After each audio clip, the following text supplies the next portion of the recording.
Chegamos na dica 11. Já estamos no meio do caminho, um pouquinho mais que o meio. Hoje a gente vai continuar falando das function words.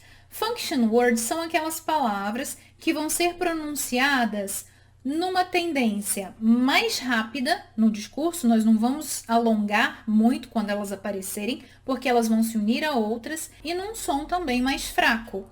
Hoje nós vamos falar de 3 delas e como pronunciá-las quando elas aparecerem. Nós vamos começar por damn e that.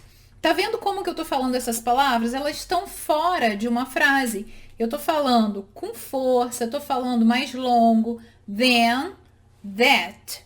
Mas se elas aparecem numa frase, elas vão perder um pouco a força. Eu não vou falar than, vou falar then. E não vou falar that, vou falar that. Eu nem vou falar o T, dependendo da palavra que venha depois. Preste atenção nessa frase. Would you agree that listening sometimes is harder than speaking? Vou repetir. Would you agree that listening sometimes is harder than speaking? Agora devagar. Would you agree that listening sometimes is harder than speaking? Você não ouviu than desse jeito e você não ouviu that desse jeito que eu falei aqui.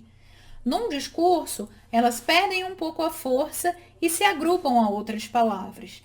Vamos ver aqui nas frases como elas vão sofrer essa mudança. A primeira, antes de eu ler essa frase, eu vou falar a palavra como ela é. Then, fora da frase. Agora olha ela na frase. This is easier than I expected. This is easier than I. Outro exemplo. Bread is better than cookies. Bread is better than cookies. Olha como é que cai. Bread is better than cookies. Terceira. They saw the house that was built by my uncle. They saw the house that was. They saw the house that was. Eu nem falei that. That was. Ela ficou mais curta e num tom mais baixo. Próxima frase. All the cell phones that I like are too expensive. Ó, quase que você não escuta. All the cell phones that I like are too expensive. Tanto then quanto that, quando aparecem na frase, eles deixam de ter essa força, then, that, e ficam aqui embaixo, no som do schwa. A gente vai falar ainda sobre o schwa, mas já te adianto que o schwa é um som que não é stressed, ou seja, que ele não tem uma entonação forte. O then fica then. O that fica that. Ele não vai ter tanta força. E a gente também vai ver que em alguns momentos, essa palavra, que não é para ter força, vai ter que ter força, porque ela vai passar a ser pronome demonstrativo. Ou seja, eu quero mostrar que aquilo ali, aquela determinada coisa, ela faz parte de um contexto. Eu quero mostrar que ela é a coisa que eu estou falando. Olha o exemplo aí comigo. Aí a observação que eu coloquei para você é que a palavra that, ela pode ser stressed, falada com força, ou unstressed, sem força. Nessa frase aqui, o exemplo que eu trouxe é para que ela apareça mais do que as outras palavras. Mine isn't this, is that one. Eu quero mostrar que é aquele lá que é o meu. Então aqui eu tenho que dar uma entonação maior a ele. Então, eu não vou falar de qualquer jeito, is that one. Não, is that one. Aqui eu tenho que deixar claro que é aquele. Mine isn't this, is that one. E você precisa ter isso muito claro na sua mente. Tudo vai depender de um contexto. Normalmente, then e that num discurso viram then, that.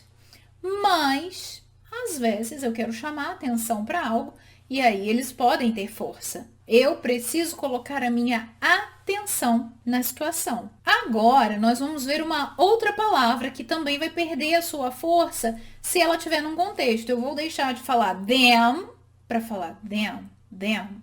Então, aí, na frase que nós temos de exemplo, my children are amazing, I love them. Eu não falo I love them, I love them. Ele cai, I love them. A segunda, I gave them a present. I gave them a present. Eu junto o gave, o final do then. Eu nem vou falar them. I gave them a present. A terceira, where are my friends? I can't find them. Eu não falei find them, eu falei find them. I can find them. Find them. Sem pânico, porque tudo é treino. Volta esse vídeo várias vezes, repete essas frases para você sentir segurança na hora de falar. Porque senão também, se você falar de qualquer jeito, fica meio robótico e não vai sair do jeito que você está esperando. E aí eu trouxe uma pergunta. E quando essas palavras, que têm que ser faladas de forma mais baixa, elas se misturam? Aí eu preciso pensar num contexto. Já falei para você anteriormente, quando eu estou mostrando algo, esse that vai ter mais força. Então, se ele se mistura e é para mostrar, ele que vai ter mais força na frase. Olha essa primeira aí. It's bigger than that one. It's bigger than that one.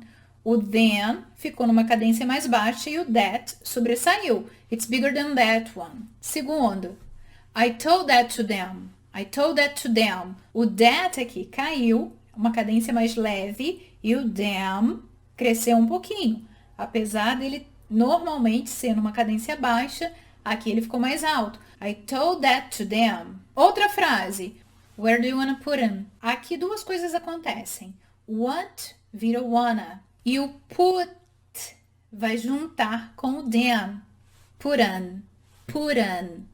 Where do you wanna put them? Você não vai falar where do you wanna put them. Se falar assim, vão te entender? Vão. Mas a gente precisa estar cada vez mais familiarizado com o jeito que nós ouvimos, do jeito que os nativos falam. Esse é o do mundo real. Where do you wanna put them? Parece uma outra palavra. E se você não sabe que isso é conexão de them com a palavra que está antes, você vai perguntar what? E aí, é isso.